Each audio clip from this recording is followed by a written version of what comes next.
여러분, 제조업하면 대한민국이 세계에서도 강국에 속하죠. 예.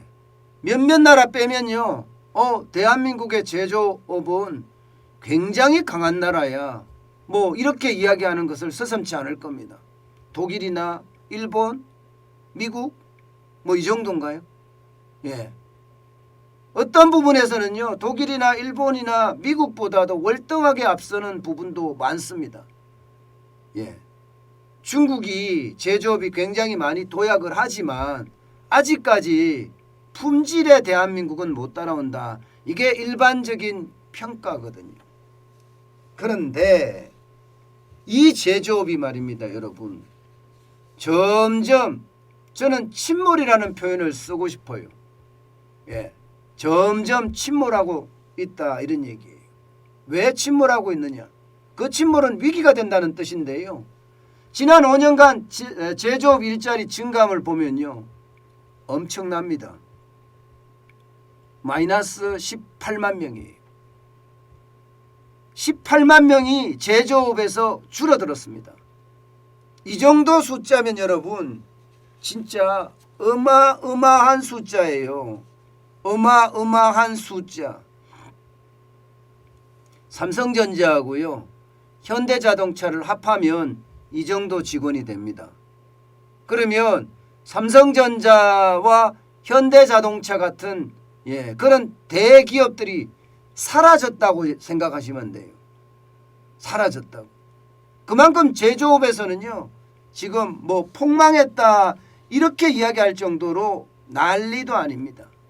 기본적으로 제일 많이 줄어든 곳은 조선업이에요. 7만 4천 개의 일자리가 사라졌습니다. 조선업 관련돼서 말입니다. 자동차 관련돼서도요, 14,000개가 사라졌어요. 14,000개가. 참 어마어마하게 제조업에서 사라지고 있죠. 그래서 저는 제조강국 대한민국, 제조업 강국 뭐 이런 이야기가 이제는 무색하게 된다. 이런 이야기밖에 할 수가 없어요.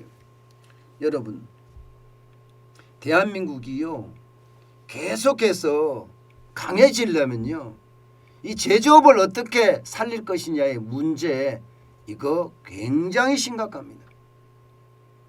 문재인 대통령, 문재인 정부 여기서는요, 기업 자체를 적폐 세력화했기 때문에 제조업이 살아날 수가 없었어요. 오히려 제조업은요, 최악의 위기로 지금 몰려 들어가고 있습니다. 여러분, 다른 나라 한번 볼까요? 다른 나라는 보면요, 다 늘어났습니다. 미국은요, 무려 49만 명의 취업자가 늘어났습니다. 49만 명이. 일본 같은 경우도 34만 명이나 늘었고요. 독일도 25만 명 늘었습니다. 대한민국은 18만 명이 줄었고요. 2015년에서 2019년까지 말입니다.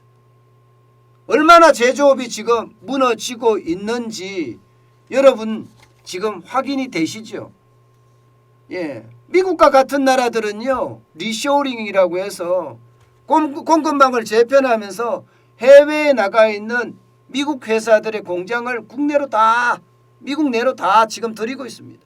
심지어 말입니다, 첨단 제품을 미국에 수출하는 나라들 같은 경우로도 미국에 공장을 지어라, 이거예요. 삼성전자 공장 지어라, LG 배터리 공장 지어라. 그러니까 리쇼링으로 인해서 미국은 제조업의 일자리가 그야말로 폭증했다고 이야기할 정도로 늘어났습니다. 일본도 마찬가지입니다. 더 이상 일본도 질 수 없다. 일본도 해외에 나가 있는 공장들 국내로 들이면서 제조업의 경쟁력을 기르기 위해서 노심초사, 불철주야 노력하고 있습니다. 그런데 대한민국은 도대체 솔직히 뭘 하는지 모르겠어요. 뭘 하는지 모르겠어요.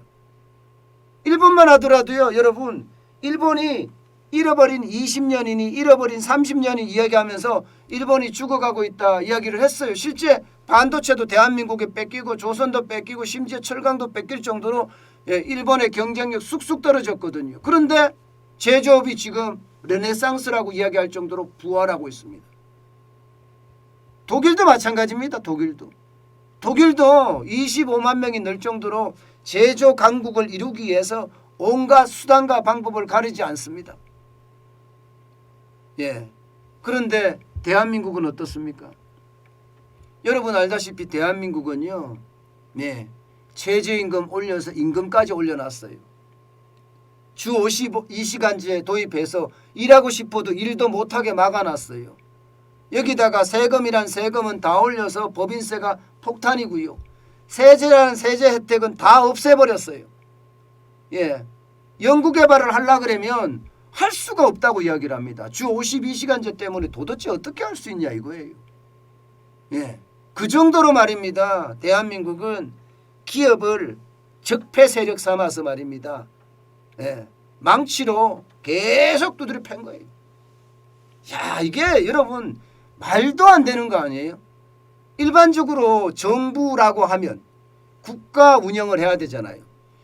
국가 운영을 해야 되는데 그중에 핵심 자산에 대해서는 어느 나라 할 것 없이 키웁니다.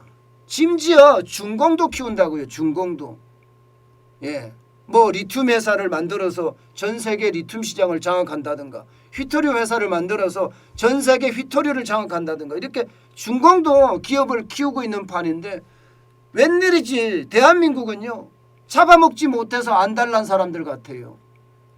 그러니 제조가 무너질 수밖에 없지요. 제조가. 예, 완전히 지금 뭉개지고 있는 겁니다. 어디 그뿐입니까? 이 데이터만 가지고 이야기할 것이 아닙니다. 여러분 이거 한번 보세요.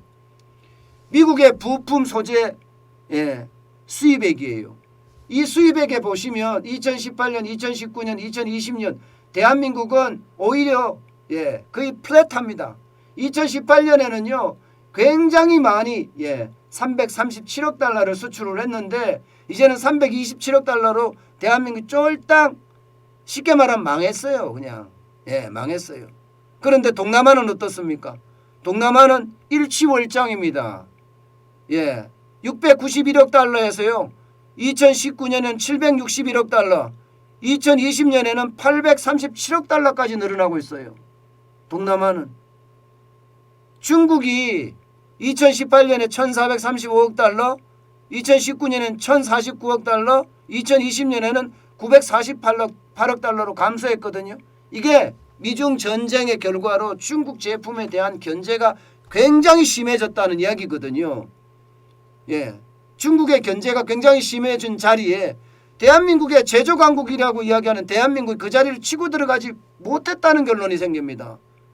그 자리에 전혀 치고 들어가지 못하고요.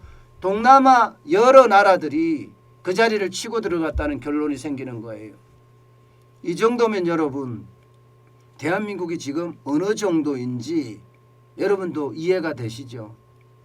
문재인 정부는요, 대한민국의 핵심 자산인 제조업을 완전히 망가뜨린 정부가 될 겁니다. 아마 역사에는 그렇게 써질 거예요. 그렇게 써져야 되고요. 예, 대한민국에 솔직히 있는 게 없잖아요. 대한민국 가장 많은 거는 사람이고요. 인재, 사람이고요. 그 사람들이 운영하는 게 기업이에요. 그래서 그 기업에서는요, 해외에서 원자재를 사다가 연구하고 개발하고 혁신 제품을 만들어서 전 세계에다 판단 말입니다. 이런 핵심 자산을 보호하지 못하고 오히려 때려잡는다는 게 이게 말이나 되는 일입니까? 예. 미국이 공급망 재편을 하면서 지금 첨단 기술은 미국 중심으로, 예, 어떤 공급망이 흘러가려고 하는 거고요. 예, 나머지 제조업은 동남아 제국이나 인도를 중심으로 해서 지금, 예, 제조 공급망을 만든다는 거, 제가 말씀드린 게 전혀 틀리지 않죠, 그죠? 전혀 틀리지 않습니다. 지금 실질적으로 말입니다. 첨단 제품은 이미 말입니다. 이미 중국, 미국 중심으로 해서 공급망이 재편이 돼 가고 있어요. 그리고 나머지 첨단 제품이 아닌 일반 제조업은 지금 보세요. 동남아가 얼마나 많이 늘어났습니까? 인도도 굉장히 많이 늘어났어요. 인도나 동남아 중심으로 공급망을 바꾼다는 거. 중국이 세계의 공장이긴 하나 앞으로 세계의 공장을 동남아로 옮기겠다는 거 아니에요. 동남아가 굉장히 빠르게 발전하고 있잖아요. 지금 그렇게 되고 있는데 우리는 뭐 하고 있죠 도대체? 우리는 나라 운영이라는 게 부국이 1번, 예, 뭐 강병도 1번이에요. 사실은 부국 강병이 사실 1번인데 문재인 정부는 이런 것을 다 놓친 것 아닌가. 저는 그런 생각이 들어요. 참 안타까운 것은요. 앞으로 지도자가 누가 나오든지 간에요.